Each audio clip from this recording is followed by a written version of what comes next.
Hello नमस्कार विद्यार्थियों। आप सभी का स्वागत है मेरे यूट्यूब चैनल ए स्टडी क्लासेज में। मैं अरविंद एपावत। मैं आज कक्षा 8 का विज्ञान विषय का पेपर लेकर आया हूं जो बहुत ही इंपॉर्टेंट है। आप सभी को पता है कि आपके जो बोर्ड एग्जाम है वो बहुत ही नज़दीक आ रहे हैं, तो आप सभी वीडियो के अंत तक जरूर बने रहे। उससे पहले आप सभी से एक रिक्वेस्ट करता हूँ कि अभी तक आपने मेरे यूट्यूब चैनल को सब्सक्राइब नहीं किया है तो उसे सब्सक्राइब जरूर कर ले।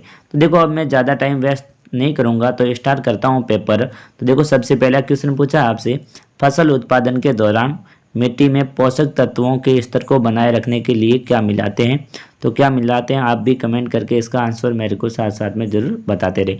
अ के अंदर कीटनाशक, ब के अंदर बीज, स के अंदर जल, द के अंदर खाद। तो इसका सही आंसर क्या हो जाएगा? दो ऑप्शन हो जाएगा, खाद मिलाया जाता है।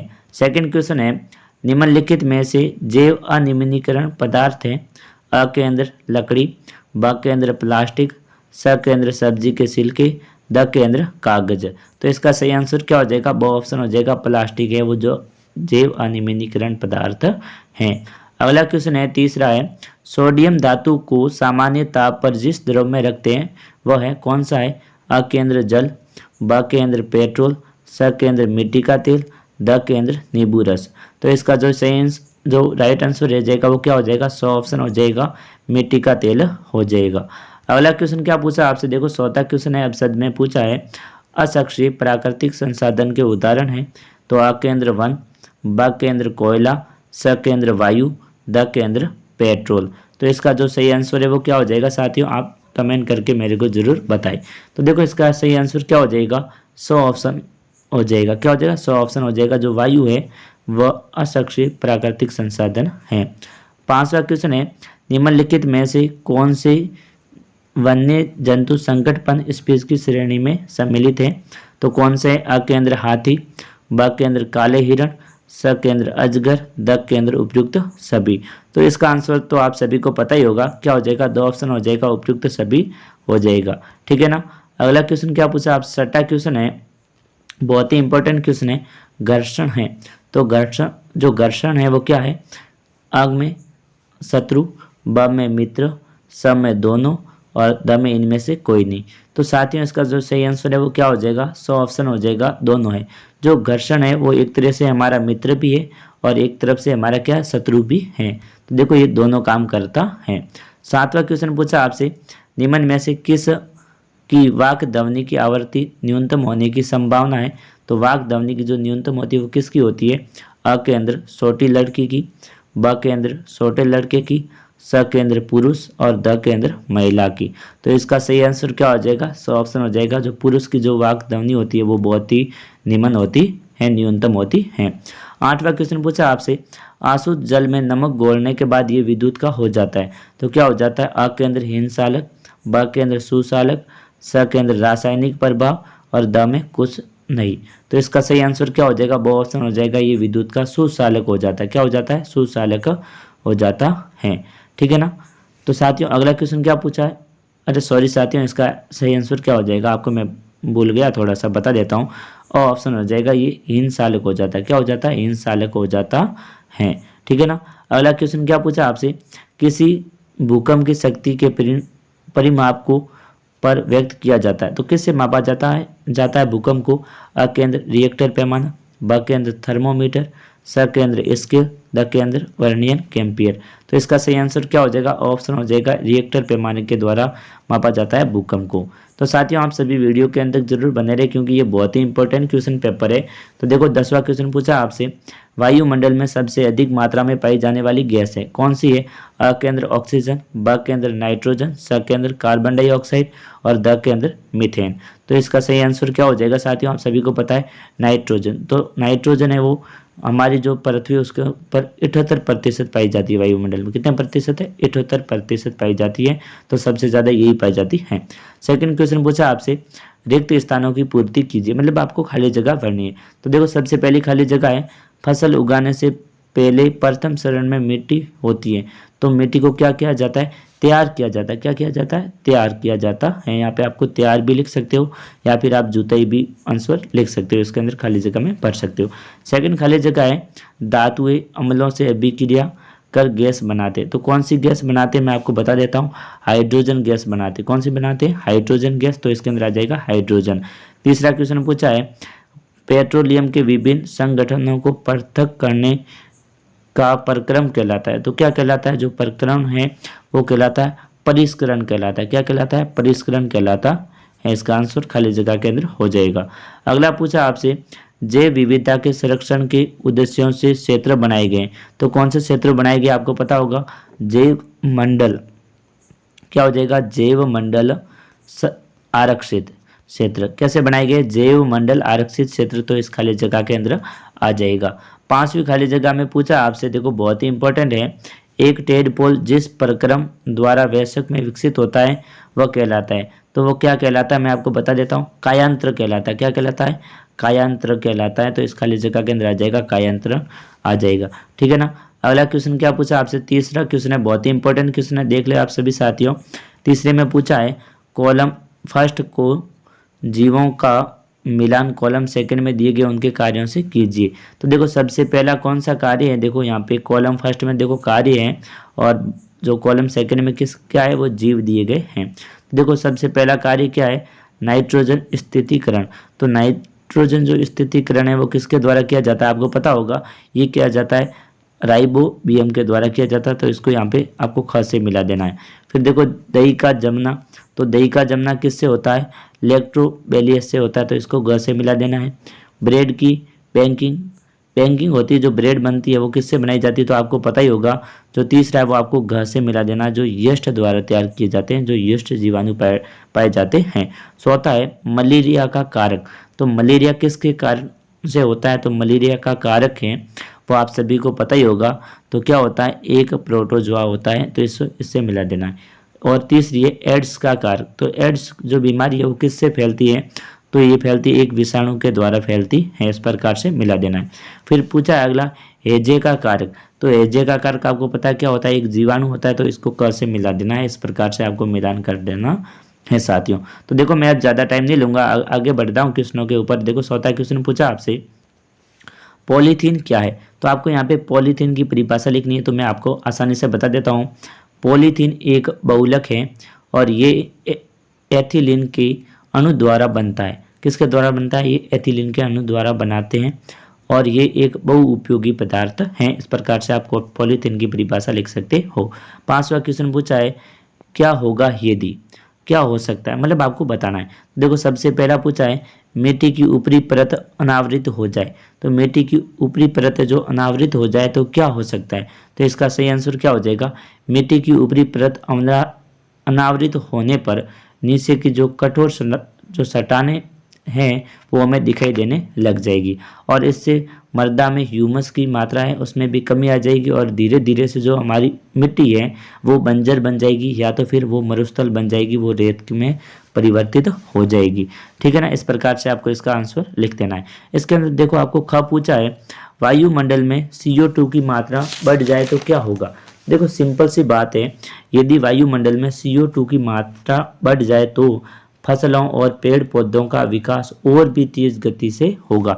मतलब जो फसल और पौधे हैं अभी जो उनका विकास हो रहा है, यदि ये CO2 बढ़ जाती है, कार्बन डाइऑक्साइड बढ़ जाती है तो उसका विकास है और भी बहुत ही तेज गति से होने लगेगा। ठीक है ना। अगला क्वेश्चन क्या पूछा आपसे, मनुष्य में निषेचन प्रक्रम को समझाइए। तो निषेचन क्या होता है, तो मैं आपको आसानी से बता देता हूँ। जब शुक्राणु अंडाणु के संपर्क में आते हैं तो इनमें से एक शुक्राणु अंडाणु के साथ संलयित हो जाता है और शुक्राणु और अंडाणुओं का ये संलयन निषेचन कहलाता है। आपको इस प्रकार से उत्तर लिख देना है, बाकी अपनी पुस्तक के अंदर पढ़ ले। देखो 7वां क्वेश्चन पूछा आपसे, बहुत ही इंपॉर्टेंट क्वेश्चन है। आकाश में तड़ित तथा मेघ गर्जन की घटना एक समय पर हमसे सामान्य दूरी पर घटित होती है। हमें तड़ित पहले दिखाई देती है तथा मेघ गर्जन बाद में सुनाई देता है। क्या आप इसकी व्याख्या कर सकते हो। तो आपको इसकी व्याख्या आसानी से कर सकते हो। आपको देखो, आपने भी देखा होगा जब बिजली जब कड़कती है तो हमको सबसे पहले दिखाई देती है, लेकिन जो गर्जन की आवाज़ है वो हमारे पास जो बाद में हमें सुनाई देती है, तो उसके बारे में आपको लिख देना है। अगला क्वेश्चन पूछा आपसे 8वां, सुचालक एवं हीन चालक में उदाहरण सहित अंतर स्पष्ट कीजिए। तो विद्युत का सुचालक किसे कहेंगे? तो सिंपल सा क्वेश्चन है, मैं आपको बता देता हूँ आंसर। वे पदार्थ जिनमें से विद्युत धारा बिना किसी विशेष प्रतिरोध के प्रवाहित होती है उसे क्या कहते हैं? विद्युत का सुचालक कहते हैं। जैसे उदाहरण के लिए मैं आपको बता देता हूँ, चांदी है, ठीक है ना, कॉपर है, ग्राफाइट है, ये सारे के सारे इसके उदाहरण हो जाएगा। तो देखो सेकंड पूछा है हीन चालक। हीन चालक का मतलब होता है विद्युत का कुचालक। क्या होता है? कुचालक। तो विद्युत का कुचालक किसे कहेंगे? वे पदार्थ जिनमें से विद्युत धारा प्रवाहित नहीं होती है, जिनके द्वारा विद्युत जो प्रवाहित है वो नहीं होती, उसे क्या कहते हैं? विद्युत का कुचालक कहते हैं। जैसे मैं आपको बता देता हूँ, लकड़ी, सूखी हुई लकड़ी, प्लास्टिक है, कागज है, ये इनके उदाहरण हो जाएंगे, ठीक है ना। अगला क्वेश्चन पूछा आपसे नवा, बहुत ही इंपॉर्टेंट क्वेश्चन है। तड़ित से अपनी सुरक्षा के कोई 3 उपाय बताइए। तड़ित का मतलब होता है बिजली। तो बिजली गिरती है तो उससे अपने को कैसे बचाना है? तो उसके कितने उपाय बताने हैं आपको? 3। तो मैं आपको बता देता हूँ। पहला, विद्युत तारों तथा धातुओं की चीजों से दूरी रहे, या तो फिर उनको हाथ न लगाए। सेकंड हो जाएगा, यदि खुले क्षेत्र में हो तो जमीन पर सिमट कर बैठ जाए। एक जगह पर मतलब आपको इकट्ठा होकर मतलब एक साथ ही बैठ जाना। बैठते कहते कैसे आपको पता है? मतलब सिमट कर बैठ जाना है, एकदम मतलब गोट मोट होकर, ठीक है ना। तीसरा पॉइंट हो जाएगा, यदि वाहन में हो तो वाहन की खिड़की या दरवाजे जो भी उसमें क्या कर दे आप बंद कर देना है। इस प्रकार से इसका आंसर आपका हो जाएगा। अगला क्वेश्चन क्या पूछा आपसे? 10वां क्वेश्चन पूछा। देखो सबसे इंपॉर्टेंट क्वेश्चन है, क्या आकाश में तारे गति करते हैं? व्याख्या कीजिए। तो मैं आपको बता देता हूँ, आकाश के अंदर जो तारे होते हैं वो कभी भी गति नहीं करते हैं, क्योंकि जो हमें दिखाई देता है वो हमें सिर्फ प्रतीत होता है। तो मैं आपको विस्तार से बता देता हूँ, नहीं, आकाश में तारे गति नहीं करते हैं, परंतु ऐसा प्रतीत होता है। ध्रुव तारा है उसको छोड़कर बाकी तारे हमें है ना पूर्व दिशा से पश्चिम दिशा की ओर गति करते हुए प्रतीत होते हैं। ये गति नहीं करते हैं, ये सिर्फ हमको दिखाई देते हैं, मतलब ऐसे ही दिखाई देते हैं, ठीक है ना। अगला क्वेश्चन क्या पूछा आपसे? देखो बहुत ही इंपॉर्टेंट क्वेश्चन पूछे हैं, मतलब आपके 4 अंक के क्वेश्चन आ गए हैं, लघुत्रात्मक क्वेश्चन है। तो देखो पूछा है, खाद्य विषाक्तता से क्या आश्चर्य समझाइए। तो मैं आपको बता देता हूँ खाद्य विषाक्तता क्या है। तो खाद्य विषाक्तता है वो एक रोग है जो कि रोगजनक बैक्टीरिया, वायरस और जो परजीवी विषाक्त पदार्थों का रासायन व दूषित जो आहार होता है उसका हम सेवन करते हैं या फिर उसको खाते हैं या पीते हैं, तो ये हमारे खाद्य विषाक्तता से जो हमारी बीमारी होती है उसे क्या कहते हैं? खाद्य विषाक्तता कहते हैं, ठीक है ना। अगला क्वेश्चन पूछा आपसे, सबसे इंपॉर्टेंट क्वेश्चन है। तो देखो साथियों, मैं अब ज़्यादा आंसर नहीं बताऊंगा क्योंकि वीडियो बहुत लंबी हो रही है, तो आप अपनी पुस्तक में भी देख लें। उदाहरण देकर प्रदर्शित कीजिए कि प्लास्टिक की प्रकृति असंरक्षक होती है, ठीक है ना। इसका आंसर आप जरूर देख ले आगे, ठीक है ना। 13वां क्वेश्चन पूछा है, क्या नींबू के अचार को एल्यूमिनियम के पात्र में रखें तो क्या हो सकता है? मतलब क्या हो सकता है, तो आपको उसके बारे में बताना है, ठीक है ना। अगला क्वेश्चन पूछा आपसे 14वां क्वेश्चन है, बहुत ही इंपॉर्टेंट पेपर है साथियों, आप वीडियो के अंदर जरूर बने रहे। समझाइए जीवाश्म ईंधन समाप्त होने वाले प्राकृतिक संसाधन क्यों हैं? तो उसके बारे में आपको बताना है, क्यों है उसके कारण भी आपको लिखने हैं। 15वां क्वेश्चन पूछा आपसे, बहुत ही इंपॉर्टेंट है, घर्षण हानिकारक होते हुए भी आवश्यक क्यों होता है? उदाहरण देकर समझाइए। मैंने आपको देखो अपशब्द में बताया था कि जो घर्षण होता है वो क्या है? मित्र भी है और शत्रु भी है। तो इसमें ये क्वेश्चन पूछा है कि जो घर्षण है वो हानिकारक है, हमारा शत्रु है, फिर भी वो जरूरी क्यों है? तो आपको इसके बारे में आसानी से लिख देना है, ठीक है ना साथियों। बहुत ही इंपॉर्टेंट क्वेश्चन है, ये आने के बहुत ही ज़्यादा चांसेस रहेंगे। अगला क्वेश्चन पूछा, देखो सबसे आसान क्वेश्चन पूछा आपसे, भूकंप से बचाव के लिए क्या क्या प्रयास करने चाहिए? जब भूकंप आता है तो आपको क्या क्या प्रयास करने चाहिए? तो सीधी सी बात है, यदि आप घर के अंदर है तो घर से बाहर आ जाना चाहिए और आपको खुली जगह के अंदर खड़ा रहना चाहिए, और किसी भी मकान के सहारे न खड़े रहे, और किसी भी बिजली के खंभों वगैरह और जो भी पेड़ पौधे उनसे भी दूर रहे, ठीक है ना। इस प्रकार से आपको भूकंप से बचाव के उपाय लिख देने हैं। अगला क्वेश्चन पूछा आपसे 17वां, कृत्रिम उपग्रह क्या है? समझाइए। कृत्रिम का मतलब होता है बनाया हुआ, जो लोगों द्वारा बनाए जाते हैं जो उपग्रह वो कैसे कहलाते हैं? कृत्रिम उपग्रह कहलाते हैं, जो यहाँ से हमारे पृथ्वी के ऊपर से भेजे जाते हैं। आपको पता ही होगा उपग्रह, वो यहाँ पे आपको लिख देना है। अगले क्वेश्चन क्या पूछा आपसे, निबंधात्मक क्वेश्चन आगे, निबंधात्मक प्रश्न जो 22 से 25 तक है, जिनका अंक बार कम से कम, यहाँ पे मैंने 4 अंक लिखा, लेकिन यहाँ पे आपके होंगे ये 7 अंक के क्वेश्चन होंगे। तो देखो सबसे पहला क्वेश्चन है, सबसे आसान क्वेश्चन पूछा आपसे, मैं बता देता हूँ, सिंचाई किसे कहते हैं और जल संरक्षित करने वाली सिंचाई की 2 विधियों का वर्णन भी कीजिए। तो साथियों इसका आंसर मैंने एक और जो पहले पेपर डाला है उसमें भी बता रखा है पूरा विस्तार से। तो देखो मैं बता देता हूँ सिंचाई किसे कहते हैं। तो किसी फसल को निश्चित मात्रा में जल देते हैं उसे क्या कहते हैं, सिंचाई कहते हैं। तो देखो सिंचाई जो जल संरक्षित मतलब जल को बचाने के लिए 2 सिंचाई विधियाँ होती है, एक तो आपको पता होगा छिड़काव तंत्र और दूसरी होती है ड्रिप तंत्र। तो उनके बारे में आपको विस्तार से लिख देना, ये तो आप सभी को पता ही होगा क्योंकि आपसे ज़्यादा जो स्टूडेंट है वो किसानों के बच्चे ही रहते हैं। तो मैं भी एक किसान परिवार से ही हूँ, तो आपको पता ही होगा क्या रहता है उनका आंसर है। यदि आपको इसका आंसर नहीं आता है तो देखो आपसे सेकंड क्वेश्चन भी पूछा है इसके अंदर, अथवा में कृषि कार्यों में उपयोगी निम्न औजारों का वर्णन कीजिए। तो कृषि जो खेती का काम होता है उनके अंदर मतलब क्या क्या काम रहता है। देखो पहला हल पता है, पहले पता है जो बैल होते थे या ऊँट होते थे उनके पीछे लगाया जाता, तो पता है हल से क्या किया जाता है, जो खेती होती है जो खेत होता है उसकी जुताई की जाती है, या फिर जो खरपतवार होता है वो भी हल से हटाया जाता है। सेकंड क्या पूछा आपको, कुदाली, क्या पूछा है, कुदाली मतलब कोदाली, मारवाड़ी में क्या है कोदाली कहते हैं उसे कुदाली। कुदाली का मतलब आपको पता है जो खरपतवार होता है उसी को हटाने के लिए किया जाता है। और तीसरा पूछा है कल्टीवेटर। तो कल्टीवेटर का तो आपको पता है ट्रैक्टर के पीछे जोड़ी जाती है और उसके ऊपर बैठकर बाजरी बोई जाती है, जो भी फसल है वो बोई जाती है, जिसे हम कहते हैं कल्टी।